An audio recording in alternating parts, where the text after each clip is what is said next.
Más tomas, por favor, tomen asiento. Vamos a comenzar, gracias.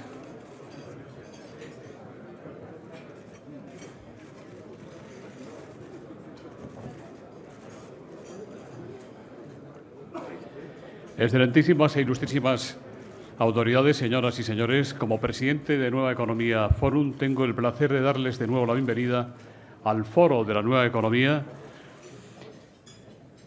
que en esta ocasión celebra este acto con el patrocinio de SAP, en nombre de cuyo director general para España y Portugal, don Joao Paulo da Silva, y de sus directivos presentes aquí, procedentes de varios países de Europa, les quiero saludar. Hoy tenemos el placer de contar de nuevo entre nosotros con el ministro de Economía y Competitividad, don Luis de Guindos, que ha aceptado, y hemos de agradecérselo muy especialmente, presentar a nuestro ponente de hoy, un miembro fundador de nuestro círculo de confianza, viejo amigo de esta casa, presidente de Bankia. Señor ministro, la tribuna es suya.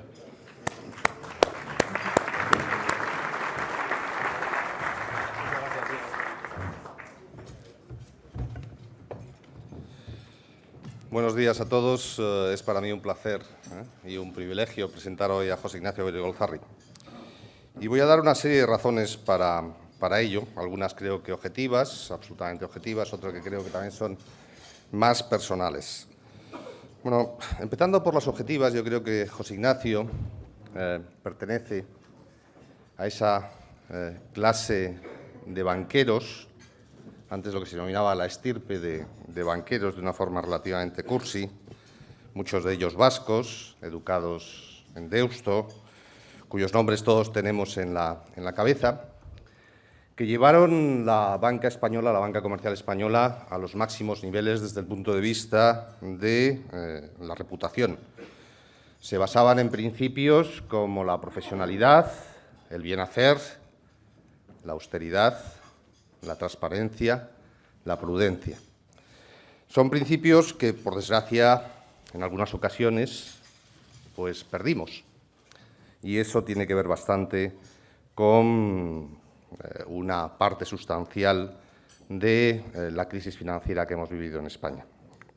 Por lo tanto, en ese sentido, yo creo que José Ignacio, como representante de esta clase, y ahora como responsable de Bankia, de alguna forma representa esa vuelta a los principios que nunca debíamos haber dejado.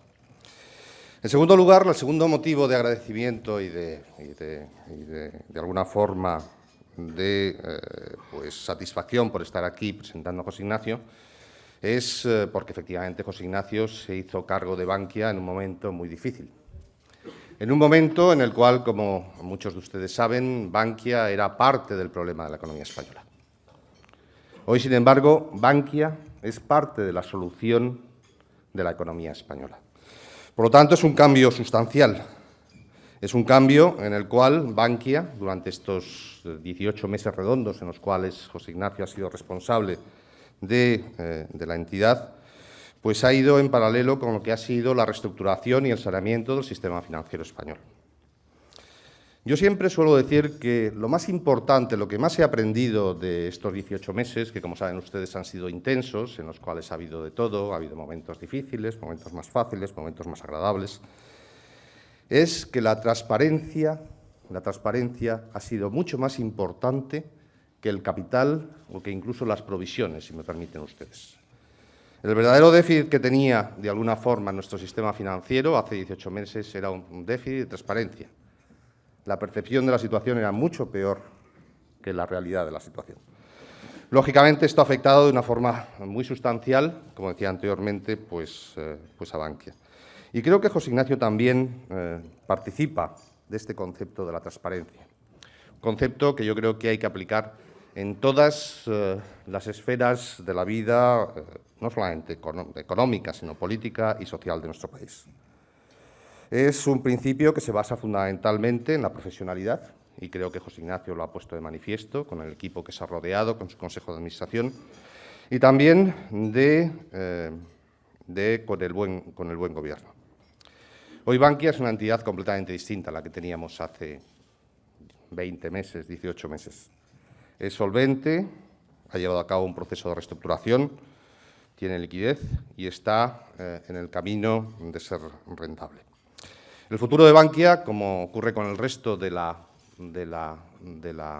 sistema financiero español, pasa por la unión bancaria en la cual ya tenemos un supervisor único y estamos convencidos de que antes de final de año tendremos un mecanismo de resolución único y, por lo tanto, se irán dando pasos desde el punto de vista de lo que es esta unión bancaria, que es fundamental para que el euro funcione bien. Y también, lógicamente, del proceso de privatización. Hemos nacionalizado, por necesidad, una serie de entidades, la más importante, sin duda, es Bankia. Estamos en el proceso ya de privatización de una de ellas y, lógicamente, en el futuro próximo tendremos que ir abordando la privatización desde el punto de vista de la eficiencia y también desde el punto de vista de la obligación que tiene el FROB de maximizar los retornos desde el punto de vista de esta privatización para devolver la asistencia financiera que tuvo que pedir España. Ahí José Ignacio Gozarri va a jugar un papel fundamental, como siempre lo ha hecho, con profesionalidad, con buen hacer, siempre con nervios de acero. Hemos pasado momentos difíciles y siempre con José Ignacio te daba la sensación de tranquilidad a pesar de los momentos difíciles y por eso creo que en estos momentos Bankia tiene esa profesionalidad y esa transparencia que es indispensable para el conjunto de la economía española. Muchísimas gracias.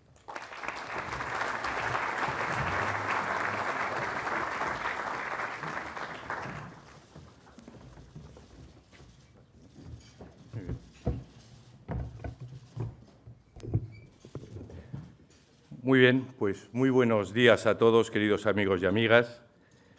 Muchísimas gracias por su presencia en este acto. Muchísimas gracias a los organizadores y muchísimas gracias al patrocinador. Y, desde luego, muchísimas gracias al ministro Luis de Guindos, por muchas razones, por sus cariñosas palabras, por el apoyo que en Bankia hemos tenido durante todo este tiempo. Hemos tenido un apoyo directo por parte del ministro. Y muchísimas gracias también, ministro, por acompañarnos en un día tan importante para Bankia. Porque hoy es un día extraordinariamente importante para Bankia. Hoy se hace un año, de que el plan de reestructuración de Bankia fuera aprobado por la Comisión Europea. Y, por lo tanto, hoy es un día de celebración para nosotros. Y como hablamos de aniversario, creo que no está de más echar un poco la vista atrás y ver cuál era la situación que teníamos en España y en Bankia hace un año. Y ello no para conducirnos a la autocomplacencia, que sería un tremendo error, dados los tremendos retos que tenemos por delante, sino para fortalecer nuestra autoconfianza cara al futuro. Autoconfianza que todos necesitamos porque, como decía anteriormente, los retos que tenemos por delante son muy importantes. Y qué duda cabe, el mayor de estos retos es la lacra del desempleo, cuyo efecto va más allá de los impactos económicos y entra de lleno en la vulnerabilidad personal.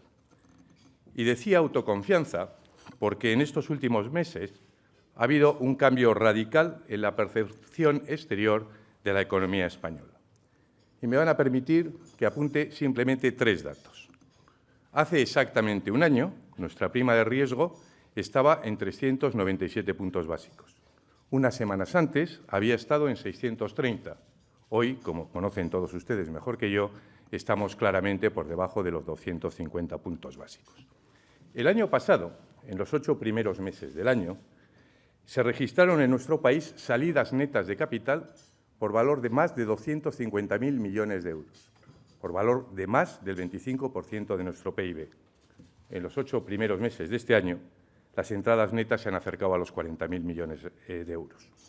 A estas alturas del año pasado, y con esto voy al tercer punto, la discusión que concentraba la gran discusión política y económica de este país estaba en torno al rescate. Hoy, afortunadamente, nadie habla de eso. Y este cambio, por supuesto, obedece a muchísimos factores, pero a mí me suele gustar destacar uno, y es la evolución de nuestra balanza comercial, nuestra evolución de la balanza de cuenta corriente. Y me suele gustar enfatizar este punto porque, en definitiva, pone de manifiesto la mejora de nuestra competitividad de nuestro país. Y detrás de la competitividad hay personas que están haciendo un gran esfuerzo y un gran sacrificio. Todos los agentes sociales están haciendo un gran esfuerzo y un gran sacrificio para mejorar la competitividad de nuestro país. Pero a mí me suele gustar destacar dentro de estos agentes sociales a los empresarios españoles, que con gran esfuerzo y gran coraje cogen la maleta, salen fuera y empresas grandes y pequeñas están abriendo nuevos mercados. Y esto me parece muy reseñable. Y tengo que decir que a veces tengo la impresión de que este esfuerzo, este resultado, no se está valorando suficientemente, no se está reconociendo suficientemente. Y es en este contexto de necesario cambio que debemos constatar y contrastar también la realidad del sistema financiero español, que es un elemento fundamental para asegurar la financiación del crecimiento de la economía española, que es un elemento fundamental para que se pueda financiar la salida de la crisis de nuestra economía. Y también creo que es importante que veamos la gran evolución que en estos años se ha producido en el sistema financiero español. No les quiero llenar de números, pero sí me gustaría fijar algunas ideas. La primera es que cuando uno ve con una cierta perspectiva los cambios del sistema financiero español, tiene que constatar que el modelo de cajas ha evolucionado hacia su bancarización, lo cual era totalmente necesario para que estas entidades fueran capitalizadas y pudieran hacer frente a las provisiones derivadas del deterioro de sus activos. En este periodo ha habido un proceso de consolidación extraordinario. El número de entidades en España ha pasado de 94 a 56, o dicho de otro modo, el Banco Medio Español hoy tiene 3 veces más activos de lo que tenía al comienzo de la crisis. La banca española, este es el tercer punto que me gustaría destacar, ha hecho un extraordinario ejercicio de provisiones. Ha cargado contra su cuenta de resultados 200.000 millones de euros, el 20% del PIB. Y a pesar de lo anterior, a pesar de estas provisiones, el incremento de core capital de las entidades financieras españolas durante este periodo ha sido de 65.000 millones de euros.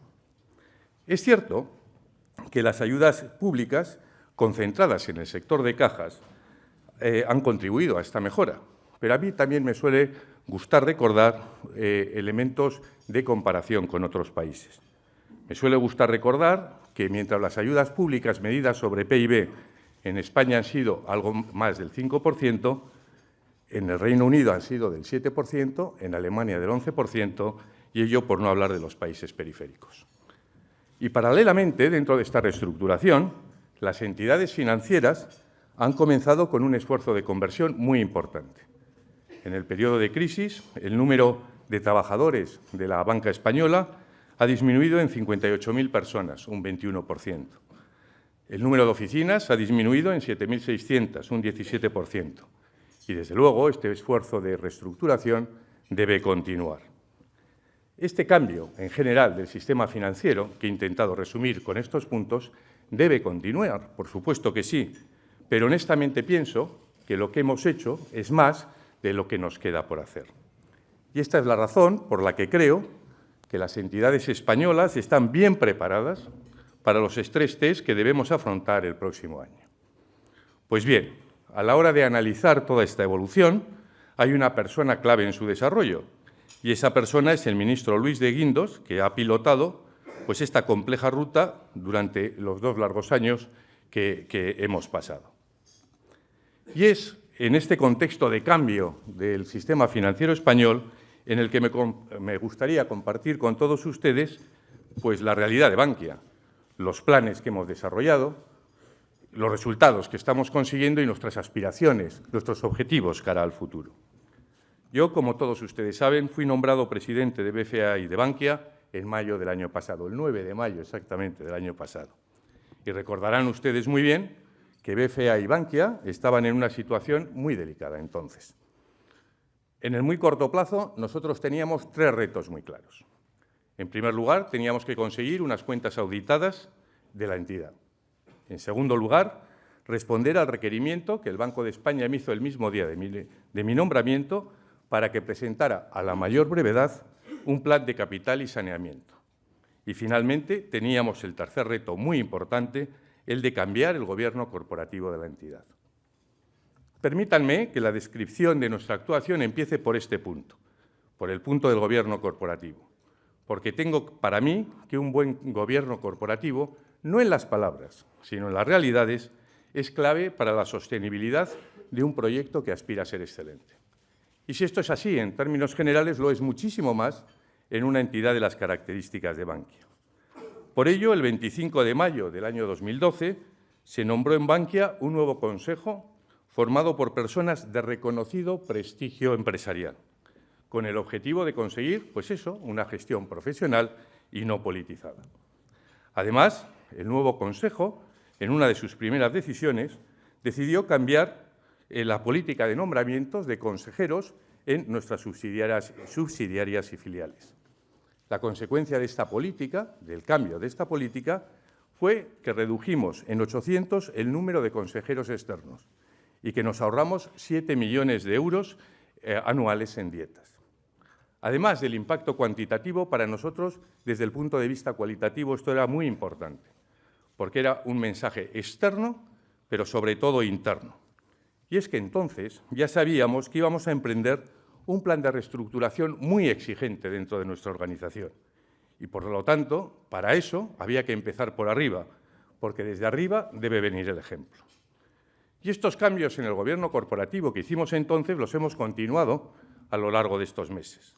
Y en este sentido, en la última Junta General que celebramos en junio, tomamos una serie de medidas pues, para asegurar el peso de nuestros consejeros independientes, que, por cierto, en Bankia el número total de consejeros es de 10, el número de ellos, 8, son independientes. Entre las medidas que hemos tomado para fortalecer la figura de los consejeros independientes, probablemente la más conocida es el nombramiento de un coordinador cuyo objetivo realmente pues, es aglutinar el sentir de los consejeros independientes. Este puesto es ocupado por Alfredo Lafita, que hoy nos acompaña. El consejero coordinador tiene amplias facultades y entre ellas se incluye la posibilidad de convocar sesiones en el Consejo. Y esto es muy importante porque asegura que hay un contrapeso a los consejeros ejecutivos. Asegura, en definitiva, el alineamiento del Consejo en la defensa de todos los accionistas. Y quiero subrayar la palabra todos, de los intereses de todos los accionistas.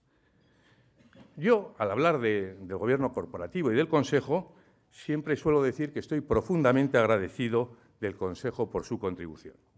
Y eso es así. Y además esto no es una cláusula de estilo. Yo estoy agradecido por su aportación, por su dedicación y por su compromiso. Y para ponerles un ejemplo de lo que esto significa, me van a permitir que les cuente pues, una realidad que nunca he contado en público.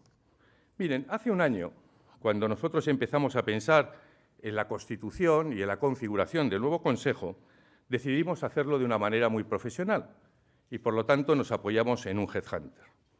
Ustedes pónganse en mayo del año pasado, métanse en el túnel del tiempo y vayan a mayo del año pasado y piensen los riesgos reputacionales que podía tener ser consejero de Bankia.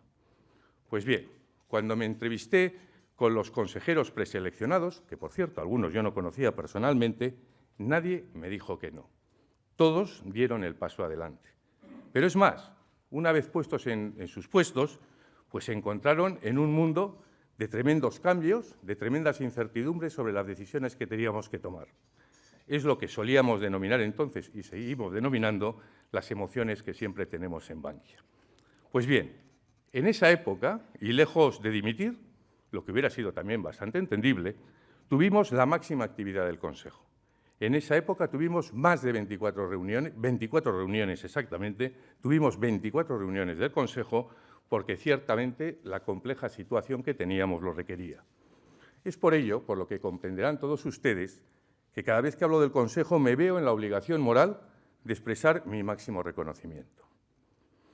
Pero volvamos a los retos que tenía en el corto plazo. Además del Gobierno corporativo, como he dicho anteriormente, el siguiente era el plan de capitalización que me requería el Banco de España, que nos requería el Banco de España. Y aquí trabajamos muy intensamente con la inestimable ayuda del Banco de España, del Ministerio de Economía y de sus asesores Goldman Sachs.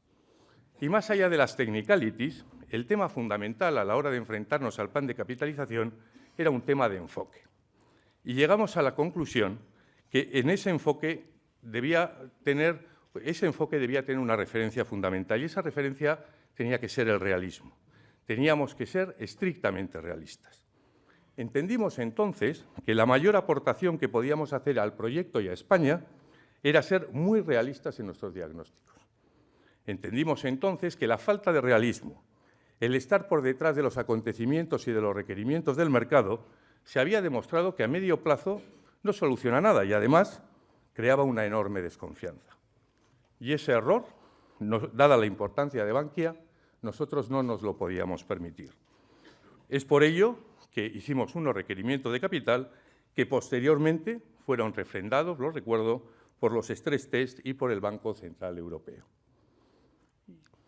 Dado eso, no les voy a aburrir con la actividad que tuvimos, la actividad frenética, aquellos tensos meses en los que se firmó el MOU, porque en definitiva todo eso nos condujo pues, a la buena noticia de que el plan de reestructuración que fue aprobado por la Comisión Europea para el periodo 2012-2017 pues se anunció, en definitiva, tal día como hoy, hace un año. Y para nosotros fue una cosa muy importante, y lo celebramos de una manera extraordinaria. Y lo celebramos de una manera extraordinaria porque era el primer paso para sacar adelante nuestro proyecto.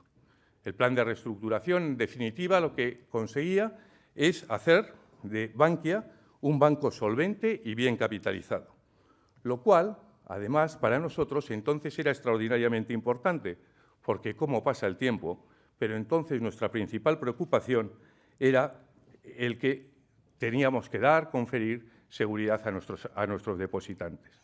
Y el plan de reestructuración era el medio de dar seguridad a nuestros depositantes. Como consecuencia del plan, Bankia pasaba a ser una entidad solvente, bien capitalizada y bien provisionada. Pero nosotros lo que teníamos y lo que tenemos es la obligación de, además de ser solvente, hacerla rentable, porque esa es la manera de crear valor y, en definitiva, posibilitar la devolución de ayudas a los contribuyentes. Este objetivo de ser rentable no lo queríamos dejar en la entelequia, sino que lo tangibilizamos. Y lo tangibilizamos en un reto, conseguir una rentabilidad sobre fondos propios del 10% en el año 2015. En base a él, definimos nuestro plan estratégico el mismo día que el comisario Almunia hablaba de la aprobación del plan de reestructuración. Definimos, anunciamos, compartimos con los medios un plan estratégico que va del año 2012 al año 2015. Este 10% no fue una elección arbitraria. Elegimos el 10% porque entendíamos y entendemos que será la rentabilidad de las entidades mejores bancarias españolas en el año 2015. Y queremos estar a la altura de las mejores entidades españolas en cuanto a rentabilidad en el año 2015. Era, y desde luego es, un objetivo ambicioso, pero ese es nuestro compromiso. Porque nosotros somos gente que cree que la generación de valor se basa en la implementación, porque solo la implementación transforma la realidad. Y para ello es necesario tener un plan muy claro que sea compartido por todo el equipo, con unos hitos perfectamente definidos que nos sirvan de contraste sobre si vamos o no por el buen camino. Y así lo hicimos para llegar a ese objetivo del 10% y definimos 4 grandes apartados en los que no me voy a detener por razones de tiempo. Solo me voy a referir a uno de ellos, porque realmente es el más complejo, ha sido el más complejo, el más penoso y, tengo que decir, el más doloroso. Y es el plan de reestructuración, que era clave para mejorar nuestra eficiencia. Miren ustedes, dentro del plan de reestructuración, la Comisión Europea nos dijo que en el año 2015 teníamos que pasar de las 3.100 oficinas que teníamos el año pasado a 2.000 oficinas. Y nos dijo que para el año 2015 teníamos que reducir desde los 20.500 empleados que entonces teníamos a los 14.500 que debíamos tener en el año 2015. Y la primera decisión ante ese hecho que tomamos fue no agotar los plazos que nos permitía la Comisión Europea. Llegamos a la conclusión que no se podía mantener a una organización en una situación de incertidumbre durante tanto tiempo. Llegamos a la conclusión de que teníamos que adelantar los plazos por el bien de las personas y por el bien del proyecto. Pero también llegamos a la conclusión que un plan tan profundo no se podía realizar sin paz social.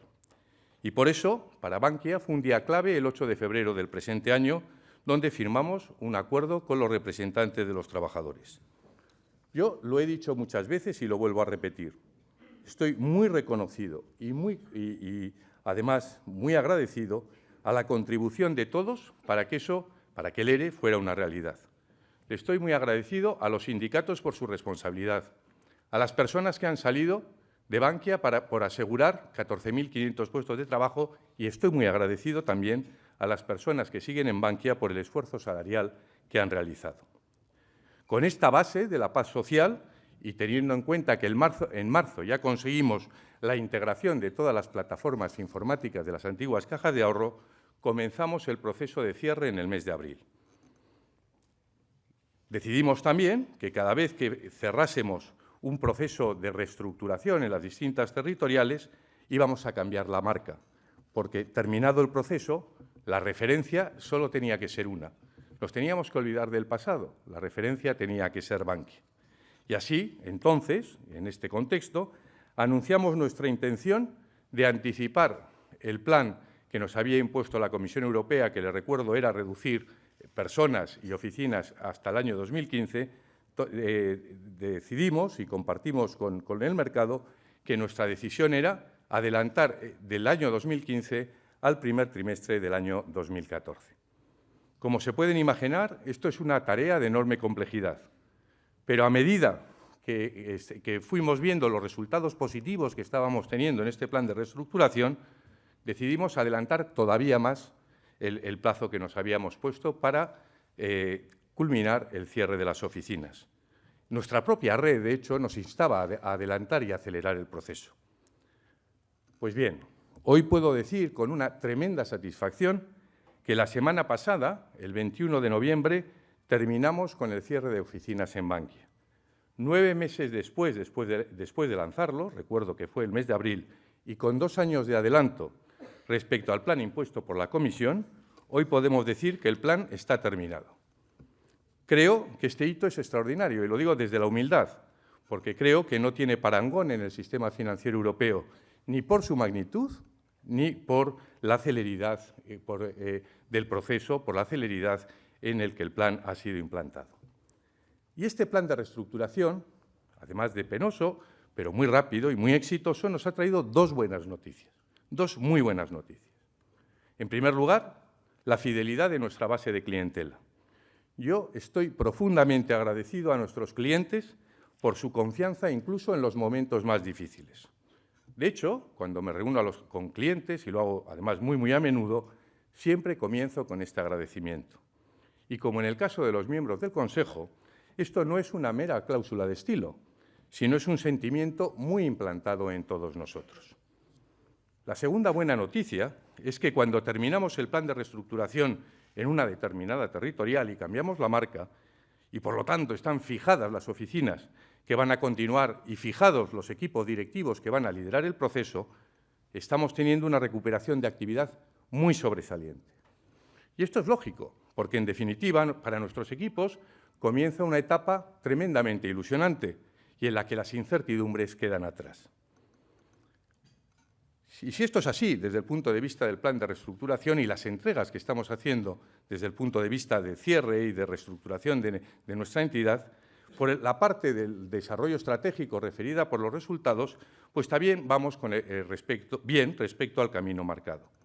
Nosotros hemos presentado los resultados de 3 trimestres y estos resultados están en línea con el objetivo que nos habíamos marcado para el conjunto del año. En el conjunto del año habíamos dicho que el objetivo era que BFA consiguiera un beneficio de 800 millones de euros. En los 3 primeros trimestres nuestro beneficio ha ascendido a 648 millones de euros. Y lo que es tan importante, tenemos, porque para mí es fundamental, tenemos una notable capacidad de generar capital de forma orgánica. Y generar capital de forma orgánica, en definitiva, lo que nos asegura es, primero, que Bankia es un proyecto estabilizado y, segundo, que no necesitará más ayudas públicas, cosa que hace un año era puesto en duda por muchas personas. Y aunque esto es un poco demasiado técnico, como veo a mucha gente que está relacionada con el sistema financiero, sé que ellos van a valorar muy bien el hecho de que diga, en definitiva, que durante estos 9 meses nosotros hemos generado capital de forma orgánica por 150 puntos básicos.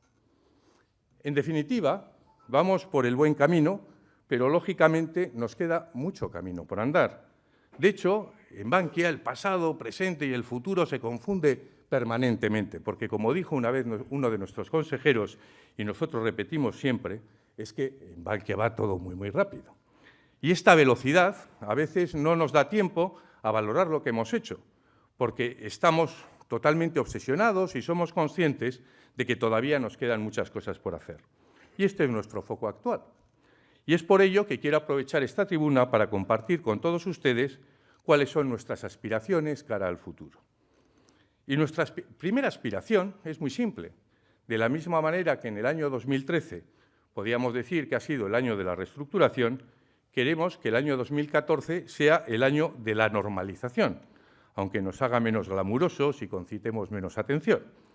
Pero cuando hablo de normalización me gustaría fijar bien este concepto. Cuando hablo de normalización, esto no significa volver a los pacíficos y felices 2005, 2006, 2007, porque ese tiempo ya no volverá. La normalización a la que aspiramos y a la que debemos aspirar es la normalización dentro de la nueva normalidad. Una nueva normalidad que es a la que nos debemos enfrentar, un entorno complejo, cambiante, difícil, muy competitivo, pero también lleno de grandes oportunidades. Y para nosotros, esa normalización la declinamos en base a aspiraciones y me gustaría compartir con todos ustedes algunas de ellas. En primer lugar, nosotros queremos volver a centrarnos absolutamente en nuestros clientes, porque gracias a ellos tenemos un trabajo y una nómina.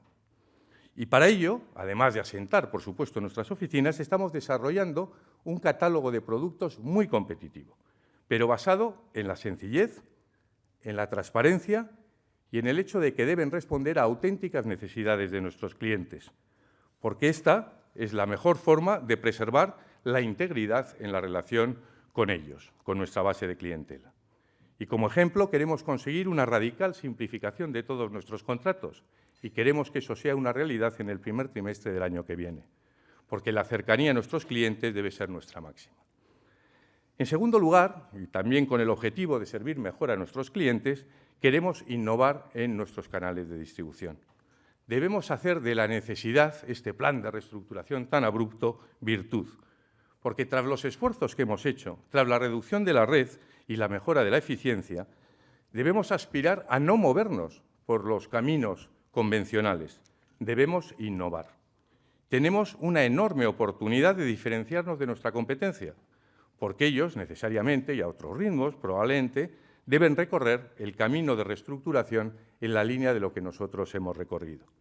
Y ya hemos empezado a hacer pruebas con conceptos muy rupturistas, como pueden ser las oficinas ágiles, o invirtiendo en una tecnología, eso sí, muy práctica y muy pegada al terreno para dar excelentes servicios de movilidad. Y esto nos gustaría que fuera una oferta real, consistente, coherente, global, para verano del año que viene. El año que viene aspiramos a tener no menos de 125 oficinas ágiles en nuestra red de distribución. Y, desde luego, tenemos un objetivo muy claro para el año 2014, y es la capacidad de incrementar nuestra facturación de crédito, de dar cuerda a la economía, como dice un eslogan de una campaña de publicidad. Pretendemos que el próximo año la facturación de crédito sea muy superior a la del ejercicio actual, que ya ha supuesto un punto de inflexión, porque me gustaría compartir con todos ustedes que, a pesar de la reducción del número de oficinas, nosotros hemos incrementado cuota de mercado en pymes y en consumo. Y es que el incremento de la facturación de crédito es la única forma de incrementar nuestros ingresos, lo que es condición absolutamente indispensable para ser rentables. Y, en definitiva, el conjunto de todas estas actuaciones lo que pretendemos es eso, conseguir nuestros objetivos de rentabilidad y de generación de capital, porque esta es la forma de crear valor, es la forma de que Bankia valga más y, en definitiva, lo que permitirá la devolución de ayudas al contribuyente y la rentabilización de la inversión de todos nuestros accionistas. Estas, en definitiva, son nuestras aspiraciones y estamos comprometidos en hacerlas realidad, pero lo hemos de hacer de nuevo desde el realismo más radical, siendo conscientes de las dificultades que tenemos por delante y del tremendo esfuerzo que esto nos va a requerir. Y aquí, desde la perspectiva que me da el llevar más de año y medio, quiero compartir con todos ustedes que para conseguir estos objetivos, en Bankia contamos con un equipo de personas extraordinario. Y esto tampoco es una cláusula de estilo. Miren, yo recuerdo que hace un año, tanto a Amalia, a Pepe Sevilla o a Antonio Ortega o a mí, la gente nos decía, bueno, pero solo 4, pero ¿cómo entre 4 personas vais a cambiar una organización tan grande? Y nosotros siempre respondíamos lo mismo.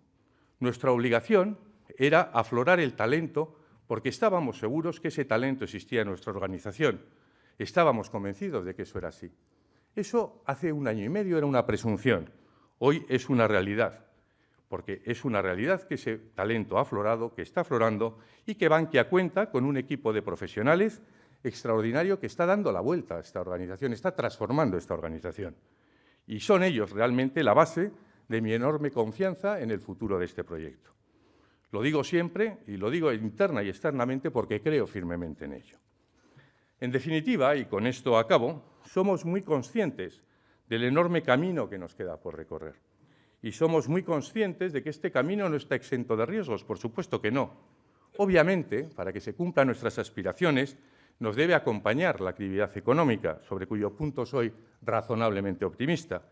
Y también, oye, ¿por qué no decirlo?, sería bueno tener un poquito de suerte, porque eso siempre es necesario. Pero quiero también decirles que el equipo de Bankia afrontamos estos retos con un plus de motivación, porque Bankia no solo es un proyecto profesionalmente muy atractivo, que desde luego lo es, sino que tiene el plus de ser un proyecto de amplio impacto social. Piensen ustedes, y yo creo, honestamente, que hay pocos ejemplos tan claros en los que, como el nuestro, como en el de Bankia, en el que nuestra principal labor desde el punto de vista de responsabilidad social sea precisamente que Bankia esté retomando la senda de la solvencia, de la eficiencia y de la rentabilidad. Porque con ello, en definitiva, ¿nosotros qué estamos pretendiendo? Nosotros estamos pretendiendo responder a la confianza de nuestros más de 7 millones de clientes que la han mantenido en nosotros incluso en los momentos más difíciles, como antes he comentado. Que estamos pretendiendo preservar 14.500 puestos de trabajo, devolver las ayudas a los contribuyentes y, en última instancia, y desde nuestra modestia, contribuir a la mejora de la imagen del sistema financiero español y, en definitiva, de la economía española. Muchísimas gracias por su atención.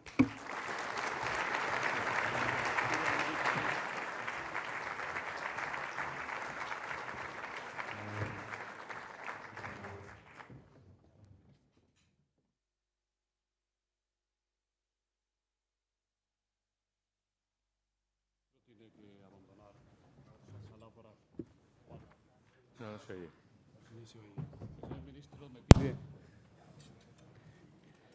Sí. El señor ministro me pide que le disculpe ante ustedes porque tiene que dejarnos para poder asistir a la Comisión Delegada de Asuntos Económicos. Disculpado está y agradecido por su presencia. Empezamos las preguntas. José Ignacio, son muchas, como se puede imaginar. Amparo Valencia inicia este coloquio con estas preguntas. ¿Está en condiciones Bankia de ser privatizada a corto o medio plazo? En su opinión, ¿cuál podría ser el horizonte temporal, el calendario para que el Estado recupere el capital invertido en el saneamiento? ¿Podrá obtener el Estado algún beneficio? Carlos Grajera le pregunta, ¿la privatización de Bankia debería ser de forma gradual, como ha hecho el Gobierno británico con el Joyce? Y Luis Delgado, ¿podría confirmarnos que ya ha recibido ofertas de parte de quienes? Pablo Allende Salazar, del Periódico de Cataluña. ¿Le gustaría que el Gobierno vendiese alguna participación de Bankia durante 2014 como señal de confianza al mercado? Qué barbaridad. Bueno, vamos a ver. Cuando hablamos del tema de la privatización de Bankia, yo suelo decir que hay que diferenciar claramente los roles. Nosotros somos gestores y nosotros no somos accionistas. Los que tienen que tomar las decisiones sobre la privatización de Bankia, en su caso, pues son los accionistas, el accionista mayoritario, que tiene un 68% del capital de Bankia. Por lo tanto, nosotros, nuestra obligación como gestores es crear valor, entregar resultados y dar el máximo abanico de alternativas a los propietarios para que ellos tomen la decisión. Por lo tanto, esta es una muy buena pregunta para el ministro que se acaba de ir o para el señor Carrascosa que le tengo enfrente, que en definitiva son los propietarios del FRO. E insisto, nosotros lo que tenemos que hacer es entregar los resultados de nuestro plan para que ellos decidan. Respecto a si se pueden devolver todas las ayudas o no, bueno, yo en este tema sí me gustaría comentar mi opinión. Y mi opinión es que no se puede decir a priori, decir hoy que se pueden o no se pueden devolver, pues es una superficialidad, porque eso depende de varias cosas. En primer lugar, depende de nuestra responsabilidad primero como gestores, y es que hagamos las cosas bien y entreguemos los resultados que tenemos que entregar, lo primero. Lo segundo, depende del mercado. El mercado, de alguna manera, nos va a marcar la referencia en la cual se inscribe el valor de Bankia. Les pongo un ejemplo. Antes del verano, el mercado entendía que los bancos españoles cotizaban en torno a 0,6, 0,7 valor libros. Hoy, los bancos españoles están cotizando por encima de ese ratio. Sin hacer nada, la cotización, lógicamente, sin hacer nada por los gestores concretos, la cotización de los bancos, lógicamente, sube. Y, por lo tanto, no sabemos lo que va a ocurrir, cuál va a ser el sentimiento del mercado cuando se tome la decisión de privatizar. El timing es muy importante y esa es una decisión que tiene que tomar el propietario. Y, en tercer lugar, el plazo. No es lo mismo privatizar en el corto plazo que privatizar en el medio y largo plazo. Los valores también van a ser muy diferentes. En todo caso, también me gusta enfatizar que cuando se habla de Lois y el gran éxito de Lois, que está empezando la privatización en estos momentos por un tramo muy pequeño, a mí me gusta recordar que Lois se privatizó en el año 2008. Y en Bankia las cosas van muy rápido, claro, porque la capitalización nosotros la tuvimos hace 4 o 5 meses, en mayo de este año. Por lo tanto, hombre, es un halago, desde luego, para los gestores que la gente nos pregunte por la privatización, pero la decisión de ello lo tiene que tomar el propietario. El Gobierno aprobará pronto el uso de los activos fiscales diferidos, los DTA, por parte de las entidades financieras, de forma que la banca española podrá computar como capital entre 25.000 y 35.000 millones de euros. El señor ministro ha garantizado que esto no computará ni como deuda ni como déficit en las cuentas del Estado. Y hay muchas preguntas en relación con este tema. Santiago Campano, ¿cuál será el importe que Bankia pretende aplicarse en esta operación? Miguel Alba, de Voz Populi, dice: el último informe del FMI cifra en más del 70% el peso de los DTAs en el capital de Bankia. ¿Se verán obligados a hacer una ampliación de capital si la nueva norma de las DTAs no acaba siendo tan beneficiosa para Bankia? Y Daniel Tordable, de Radio Intereconomía, ¿son imprescindibles para Bankia las DTAs? Bien, bien. Vamos a ver, me alegra esa pregunta porque me gustaría dejar claro la cuestión de los DTAs respecto a Bankia. Bueno, en primer lugar, globalmente, a mí me gustaría que tengamos todos claros lo que esto significa. Es decir, como consecuencia de la Unión Bancaria Europea, en definitiva, lo que estamos pretendiendo es ir a un marco homogéneo de exigencias regulatorias en toda la Unión y en todos los bancos de la Unión. Y una de esas exigencias regulatorias es Basilea III. Basilea III, en definitiva, lo que da es un ratio de capital. Pero aquí la cuestión es que la composición de ese ratio de capital, cómo se miden las partidas a la hora de computar para ese ratio de capital, también debe ser homogéneas, porque si no son homogéneas, pues lógicamente estamos comparando churras con merinas. Y desde esa perspectiva, los DTAs lo único que permiten, o la regulación de DTAs, que si en su caso sale y cuando salga, lo único que permiten, o el único objetivo que tienen, es poner a la banca española en las mismas condiciones que el resto de la banca europea, para que las medidas de solvencia, de capitalización de Basilea III sean homogéneas. Punto 1. Punto 2. Vamos a ver. Cuando se habla de los DTAs y de Basilea, hay que diferenciar las exigencias regulatorias de las exigencias del mercado. Basilea, cuando impone, digamos, el requerimiento de los ratios y los objetivos que hay que conseguir, a efectos de los DTAs, da un calendario regulatorio. Un calendario regulatorio. En definitiva, no se trata de que desde el minuto 1 todos los DTAs dejen de computar como capital, sino que da un calendario regulatorio que cuando a nosotros se nos aprobó el plan de reestructuración era de 5 años. Nuestro plan de reestructuración, por tanto, contempla las exigencias de Basilea III con los DTAs como están en estos momentos computándose y lo contempla de manera que en nuestro plan de reestructuración nosotros vamos a cumplir con las exigencias regulatorias de Basilea sin que se cambie la legislación de los DTAs. Eso era así hace un año. Posteriormente, además, Basilea tomó otra decisión y es pasar de 5 años, que era el calendario que había, a 10 años. Luego todavía estamos más cómodos. Eso significa que Bankia no tiene ningún agobio de tiempo, ninguna necesidad de capital desde el punto de vista regulatorio por los DTAs en las condiciones actuales. Y, por lo tanto, esto no tiene nada que ver con ampliaciones de capital, ni con necesidades de ayudas, ni nada de eso. Nada que ver con eso. Los DTAs tienen que ver con las exigencias del mercado, porque con independencia de las exigencias regulatorias, el mercado, digamos, lo que está pidiendo a las entidades financieras es que adelanten las exigencias regulatorias de Basilea. Y desde ese punto de vista, si los DTAs en España se regulan de una forma uniforme con el resto de las entidades bancarias europeas, pues será una muy buena noticia. Será una muy buena noticia para la cotización de las acciones, pero no para las exigencias regulatorias que, insisto, Bankia las cubre de sobra con la regulación actual dentro de las exigencias de plazos requeridas por Basilea III. Esteban Cuberos le dice, uno de los estigmas o aspectos en sombra del proceso que usted brillantemente dirige tiene que ver con las preferentes y la alarma y el perjuicio social que se ha derivado. ¿Cuál es la situación actual? ¿En qué proporción se ha llegado a acuerdos con los afectados? ¿Este asunto no ha afectado de una manera irreparable a la reputación y fiabilidad de la entidad? Muy bien. Vamos a ver, cuando hablamos de las preferentes, a mí me gustaría poner esto un poco en perspectiva. Realmente, efectivamente, en las cajas que dieron lugar a Bankia, porque Bankia no comercializó preferentes, las cajas que dieron lugar a Bankia, efectivamente, comercializaron preferentes. Pero tengo que decir que, en general, el sistema financiero español, cajas y bancos, durante la década anterior, pues comercializó preferentes.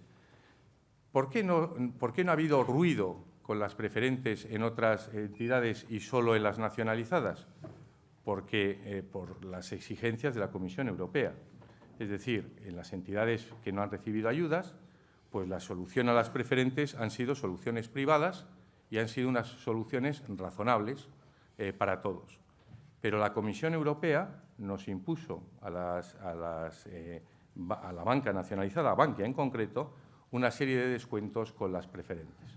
Nosotros, lo he dicho muchas veces, luchamos, como no puede ser de otra manera, desde la perspectiva de reducir el descuento que se estaba aplicando a las preferentes, porque eso era bueno para nuestra clientela y creemos que era bueno para la franquicia y, al final, bueno para los propietarios. Dicho eso, la decisión la tomó la Comisión Europea y era una decisión que no se puede analizar por partes. En definitiva, la Comisión Europea lo que vino a decir, si ustedes quieren capital, tienen que admitir este descuento. No valía decir, no quiero el descuento y quiero capital. Esto era como las lentejas, o las coges o las dejas. Y la alternativa era mucho peor, porque la alternativa al descuento era que no hubiera capital y entonces las preferentes hubieran valido 0. Dicho eso, efectivamente, una vez enfrentados a ese problema, desde Bankia se dio, y desde el Gobierno y además con una comisión presidida por la presidenta de la Comisión Nacional del Mercado de Valores, se dio la solución del arbitraje. La solución del arbitraje está sacando a la inmensa mayoría de nuestros clientes de los problemas que han conllevado las decisiones de la Comisión Europea. Y en esto nosotros estamos siendo totalmente transparentes sobre el arbitraje. Nosotros todos los meses en nuestra web ponemos una información sobre cómo va todo el proceso del arbitraje. ¿Cuántas personas se han incorporado? ¿Cómo está desde el punto de vista de su análisis por parte del experto independiente? ¿Cuántos laudos están pendientes? ¿Cuántos laudos han sido positivos y cuántas personas han cobrado por su arbitraje? Mayor transparencia es imposible. Mayor transparencia es imposible. Y eso lo estamos haciendo, insisto, todos los meses. Dentro de 3 días tendrán ustedes la información de los arbitrajes en nuestra web. Le resumo varias preguntas relacionadas con el mismo tema. ¿Cómo le afecta en su día a día el proceso judicial del llamado caso Bankia, con continuas imputaciones y citaciones, la última al interventor general? ¿Este proceso afecta a la credibilidad de Bankia? ¿No es, le preguntan, una tortura este goteo? ¿Ayudaría el que se agilizase el proceso? Vamos a ver, empezando por la primera cuestión. En mi día a día muy poco, la verdad.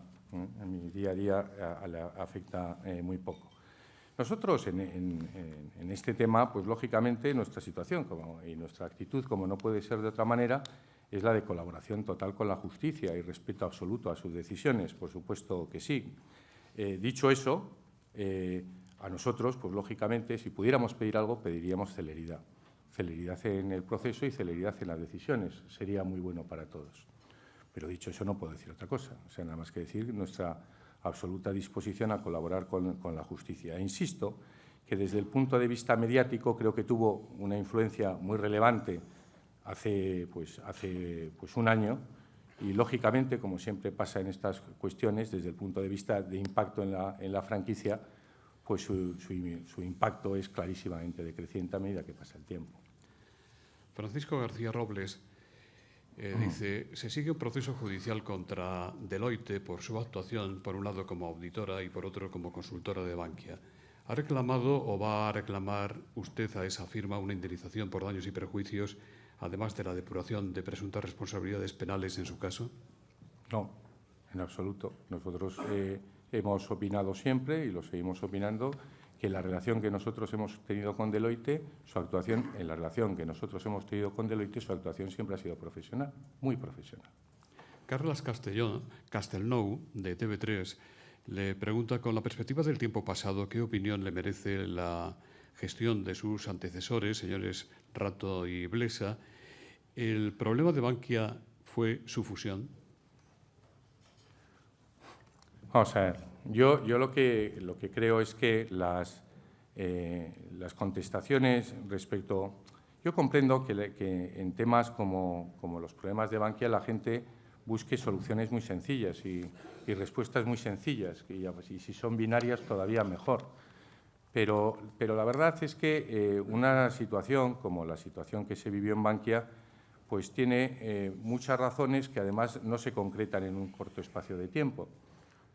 Las razones por las cuales pues Bankia se vio abocada a la situación en la que se vio abocada probablemente comienza por la estructura de balance que no se conformó en Bankia, sino que se conformaron en las cajas de ahorro anteriores. Es más, yo suelo decir que probablemente ese era el tema más importante respecto al impacto de la crisis en Bankia. Las cajas anteriores y Bankia posteriormente tenían un balance clarísimamente sesgado al crecimiento. Tenían un perfil de riesgo sesgado al crecimiento. Y suelo poner algunos ejemplos. Uno de los ejemplos es su inversión y sus joint ventures y su inversión como accionista, no ya en la financiación al promotor, sino incluso su inversión como accionista en sociedades, en joint ventures, insisto, con los promotores. Os suelo poner el ejemplo del consumo. Nosotros teníamos un consumo que no se estaba distribuyendo a través de la red de oficinas, sino que se distribuía fuera de la red de oficinas. Eso, desde luego, da más margen, por supuesto. Cuando las cosas van bien, todo es estupendo, pero cuando las cosas van mal, genera muchísima más morosidad. Lo mismo podemos hablar de las carteras industriales. Cuando las cosas van bien, todo va muy bien, pero cuando las cosas van mal, pues ahí se plantean los problemas. Y yo creo que la principal cuestión en los balances de Bankia, los balances de las cajas que luego dieron lugar a Bankia y el balance de Bankia en sí mismo, es que era un balance tremendamente sesgado desde el punto de vista de riesgos, sesgado al crecimiento. Cuando las cosas van bien, las cosas pues van fenomenal, pero cuando las cosas empiezan a ir mal, pues lógicamente el impacto es muy, muy relevante. Además, es indudable que una gestión a 7 bandas pues dificulta enormemente pues la gestión de un proceso. Un proceso de fusión siempre es complejo y cuando estamos hablando de 7 entidades, pues todavía es mucho más complejo. Y dicho eso, respecto a lo que opino respecto a las personas que me antecedieron y en Bankia solo hay una, pues siempre digo lo mismo. A mí no me gusta hablar y dar juicios. A mí lo que me gustan son los hechos y los hechos hablan y no hay que regodearse en las palabras. Y los hechos son evidentes y están ahí. El 25 de mayo nosotros cambiamos el Consejo y el Comité de Dirección de Bankia porque entendíamos que no eran las personas, no era el equipo que podía afrontar con garantías de éxito la nueva etapa que teníamos planificada. El Ministerio de Economía va a aprobar en las próximas semanas medidas para incentivar los fondos y seguros de pensiones con el fin de aumentar el ahorro privado de cara a la jubilación. Alicia Robles le pregunta qué expectativas tiene Bankia en cuanto a un eventual crecimiento de su posición en el mercado de ese tipo de productos. ¿Qué opinión le merecen, por un lado, el proyecto de reducir el 30% de las comisiones que cobran las entidades financieras y otras gestoras a los usuarios de planes y fondos de pensiones? Y, por otra parte, ¿cómo valora el propósito del ministro de Guindos de facilitar el rescate de los planes? Vamos a ver, sería un caso extraordinario que ante la posibilidad de, una pregunta sobre qué me parece la reducción de comisiones, dijera que me parece bien. ¿Cómo me va a parecer bien? A mí siempre mal. O sea, yo, lógicamente, todo lo que sea restricción a nuestros ingresos, pues me tiene que parecer mal. Eso, y si no dijera eso, pues seguramente estarían ustedes sorprendidísimos, ¿no? Bien, dicho eso, respecto a los fondos de pensiones en Bankia, mire, este es un punto para nosotros muy, muy importante, muy relevante dentro de nuestra estrategia. Uno de los puntos dentro de nuestro plan estratégico para llegar al 10% es la constatación, se basa en la constatación de que nosotros tenemos una amplísima base de clientela, una base de clientela de más de 7 millones de clientes, una clientela muy relacionada, muy fiel a nosotros, como he comentado anteriormente, y además con mucha actividad transaccional, muchas nóminas, muchos recibos, pero también tenemos que constatar que esa clientela, cuando se trata de productos sofisticados, pues realmente nos comparte con otras entidades. De tal manera que si nuestra cuota de mercado en el mundo de particulares, en Bankia, en números redondos, es en el entorno del 10%, hay productos sofisticados en los cuales tenemos una cuota muy por debajo de ese 10%.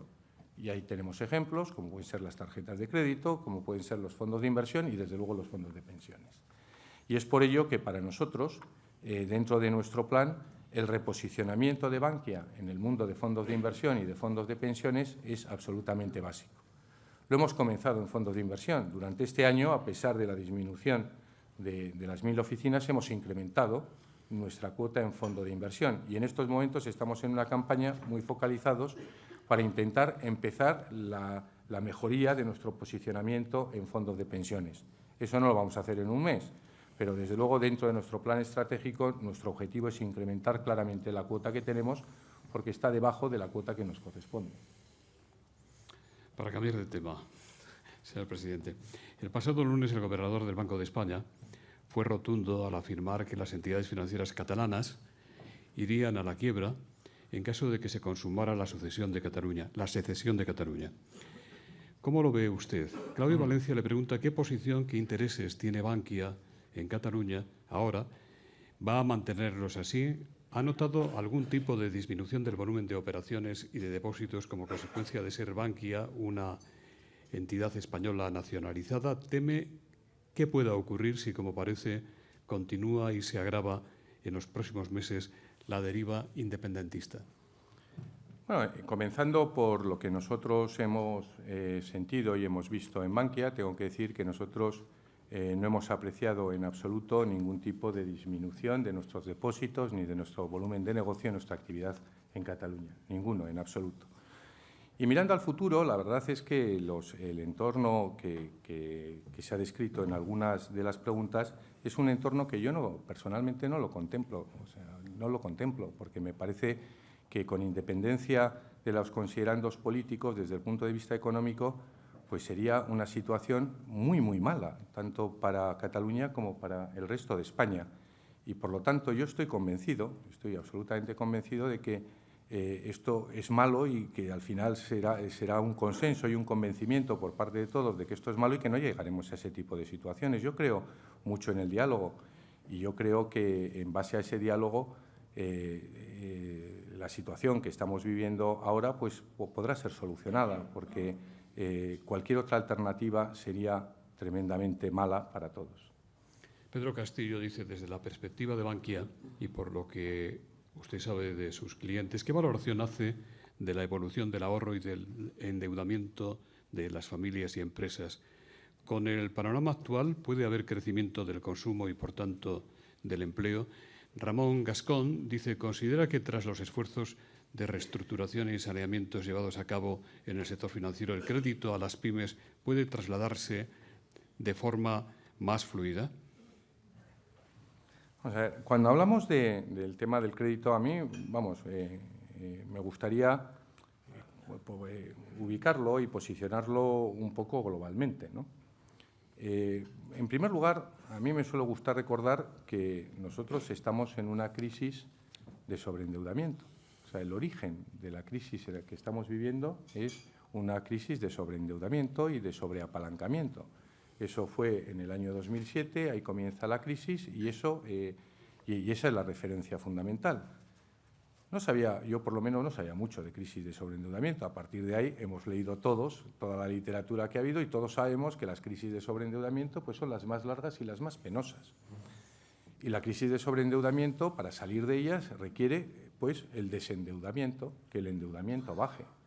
Cuando uno analiza lo que le ha ocurrido a la economía española en los primeros años de crisis no solo no se desapalancó, sino que el endeudamiento, medido como porcentaje del PIB, siguió subiendo hasta el año 2010.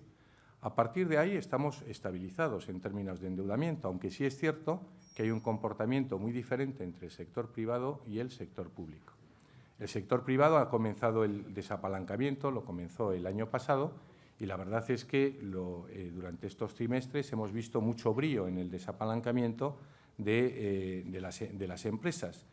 Pero dicho eso, todavía a niveles de apalancamiento, pues la economía española todavía le queda un camino por recorrer, porque cuando comparamos los niveles de endeudamiento que hoy tenemos con los niveles de endeudamiento que teníamos al comienzo de la crisis, pues es evidente que todavía nos queda un camino por recorrer. Y eso, traducido a balance, ¿qué significa? Traducido a balance significa que este año hemos visto que los balances bancarios ha disminuido el volumen de crédito de los balances bancarios y probablemente el año que viene vuelva a reducirse. Eso está en línea con este proceso de desapalancamiento. Pero quiero dejar claro que eso no tiene más significado que el hecho de una operación aritmética, lo que se factura por un lado y lo que se amortiza por otro. ¿Qué se está amortizando hoy en día? Hoy se está amortizando los créditos que dimos en los picos, el crédito que dimos en el boom, situación a la cual nadie quiere volver. Por lo tanto, las amortizaciones que se están produciendo en estos momentos son muy grandes. Pero eso, por lo tanto, comparar las formalizaciones con las amortizaciones que vienen de los periodos del pico no es demasiado relevante. Aquí lo que tenemos que ver es si la facturación de crédito, la facturación de nuevo crédito, está estancada o está yendo hacia adelante y hacia qué actividades se está enfocando. Yo dije a principio de año, y lo mantengo, que claramente estamos en estos momentos en un cambio clarísimo de ciclo. En estos momentos, desde el punto de vista de facturación, la banca española, y creo que el año que viene va a ser mucho más evidente, la banca española está en un cambio de ciclo y el año que viene vamos a tener crecimientos de facturación de crédito claros dentro de la banca española por dos razones. En primer lugar, por la mejora de la economía española y, en segundo lugar, por la mejora de la situación interna de las entidades financieras a la que he hecho referencia en mi presentación. Carlos López Combarros dice, usted ha promovido la constitución de un Consejo de Administración altamente profesionalizado. ¿Qué valor añadido positivo o negativo ha tenido o han aportado políticos y sindicatos en los órganos de dirección de las cajas de ahorro? ¿No cree usted que en las cajas no intervenidas debería cambiarse el modelo acercándolo al que representa ahora el Consejo de Administración de Bankia? Pues una de las cosas, cuando yo entré a trabajar antes de ayer, yo entré a trabajar en el Banco Bilbao hace ya unos cuantos años, me enseñaron 2 o 3 cosas, el primer día. El segundo tema, me explicaron 3 cosas que tenía que seguir. El tercer punto era nunca hables de tu competencia. Y aplica ese principio que me enseñaron entonces y sigo a rajatabla. No soy quien para dar consejos a nuestros competidores. Simplemente yo lo que tengo que responder es de lo que hacemos nosotros y tengo que responder de nuestros actos. Y nuestros actos están ahí. María Vega del Mundo le pregunta qué balance hace usted del primer año de vida del Sareb, desde la perspectiva de Bankia, y cuándo cree que el Estado podrá empezar a desinvertir en Bankia, algo que usted ya ha respondido. O sea, respecto al Sareb, pues a mí me parece que mi juicio es un juicio positivo, pero no es un juicio positivo porque sea positivo y por decir que es bueno, que es por una cláusula de estilo, sino porque estas cosas hay que ponerlas con un poco de perspectiva, ¿no? Lógicamente, la Sareb se crea en el último trimestre del año pasado, bueno, hoy creo que es el primer aniversario, realmente empieza a funcionar, yo creo, en el mes de diciembre, y estamos hablando del mes de noviembre, 9 meses después, y todos sabemos que la Sareb está teniendo una actividad. Lógicamente, los primeros meses pues, tuvo que estructurarse, organizarse internamente, pero inmediatamente empezó con su actividad propia, su actividad vendedora, y estamos viendo todos los días en los periódicos pues, operaciones que están realizándose desde la Sareb. Y cuando hablamos de eso, y cuando me gusta compararlo con lo que pasó con el Banco Malo en Irlanda. El Banco Malo irlandés tardó año y medio en vender su primer libra de activo. Año y medio. La primera venta se creó en un diciembre y la primera venta fue en julio, no del siguiente año, sino del otro. Y desde esa perspectiva, yo creo que la Sareb pues está, cuando uno lo compara con el caso irlandés, las velocidades, la manera de enfrentarse al problema son radicalmente diferentes y muchísimo más positivas en nuestro caso.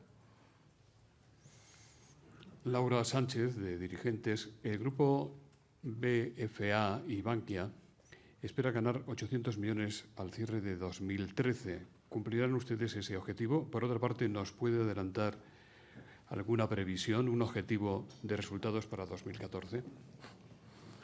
Respecto a la primera pregunta, que es más fácil, nosotros el objetivo que teníamos era efectivamente 800 millones. Como he comentado en mi presentación, pues vamos en la línea.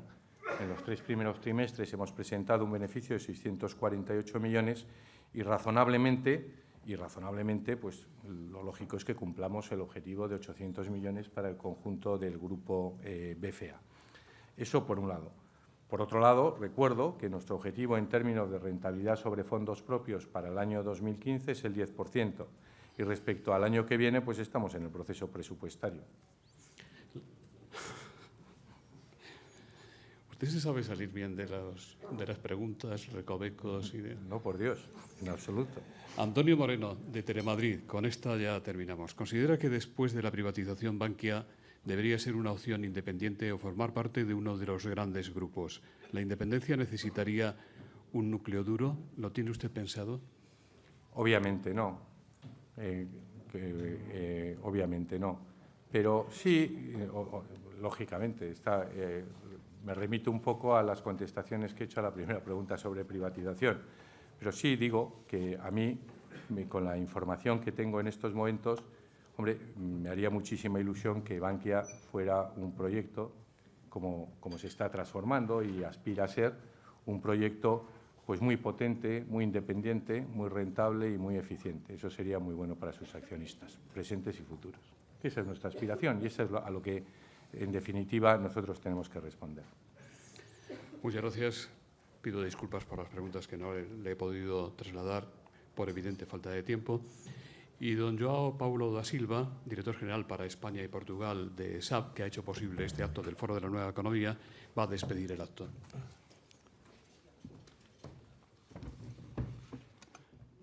Buenos días a todos. Siento que mi castellano no es perfecto.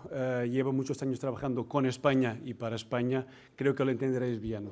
José Ignacio, muchas gracias por tu intervención y tus experiencias. Me gustaría compartir con vosotros alguna de mi experiencia personal y profesional. Yo llevo muchos años, más de 15 años, en roles internacionales. Y hay una cosa interesante que me gustaría compartir con vosotros. En los últimos 2 años, dentro de SAP, yo he sido responsable por parte del negocio en los países emergentes, desde los países de la Commonwealth, Rusia, Ucrania, Polonia, República Checa, Oriente Medio y todo el África. Y curiosamente, hay un dato común en todos estos países y cuando yo iba a ver un cliente, normalmente tenían planes o querían poner planes para ser el número 1, no en el país, no en la región, pero en el mundo. Era una ambición constante hablar con empresarios que querían ser el número 1 en el mundo, en algo. Y eso es un poco impactante. Pensar, España tiene 0.7% de la población mundial. 0.7%. Si juntamos Portugal, que yo soy portugués, sería un error de redondeo, nos quedaríamos igual, 0.7. Entonces, ¿qué queremos estos 0.7? Ser los mejores en el mundo, donde, como España, podemos incentivar clústeres, incentivar la educación de nuestros jóvenes en áreas que generan valor, que nadie más consiga hacer mejor que nosotros. Eso implica innovación, implica transformar. Creo que José Ignacio ha hecho un gran ejemplo con la transformación que Bankia ha conseguido, pero permíteme dar un par de ejemplos más. Cojo un banco no de España para no herir susceptibilidades. Por ejemplo, en África, en Sudáfrica en concreto, Standard Bank, ahí 1/3 de las personas no tiene cuentas bancarias. Y ellos han creado una red de tiendas, se han asociado a una red de tiendas de conveniencia y a supermercados, y de repente han conseguido crear pues, esta red donde la gente, a través de un pequeño aparato móvil y una aplicación, consiguen crear una cuenta en menos de 5 minutos, poner un depósito, levantar dinero, hacer transferencias, y esto les ha supuesto que por mes han conseguido tener 60.000 nuevos clientes el banco, más de 100.000 créditos han sido prestados a las personas. Es un ejemplo. Podría coger otros. Telefónica, por ejemplo, todos sabemos la importancia de los pagos por aparatos móviles. Hoy ya permite que millones de personas, a través de cupones promocionales o dinero, pueden pagar, digamos, sus cuentas. La innovación y la transformación son muy importantes a la hora de dar este salto al número 1. Yo siento estar entre los mejores y las mejores empresas en esta casa. Además, me siento un poco en casa porque 30 de las 35 empresas del IBEX han depositado su confianza en SAP. Como dato, digamos, interesante, 70% del PIB mundial pasa por los sistemas SAP de nuestros clientes. Creo que llegó el momento del cambio en España. Nosotros, honestamente, vemos un movimiento en las empresas con quien hablamos de cambio también. Creo que la forma de hacerlo es buscar hacer cosas con significado, o mejor, significativas, y para eso hay que transformar e innovar, y estamos a vuestra disposición para ayudaros en eso. Muchas gracias a todos y buenos días.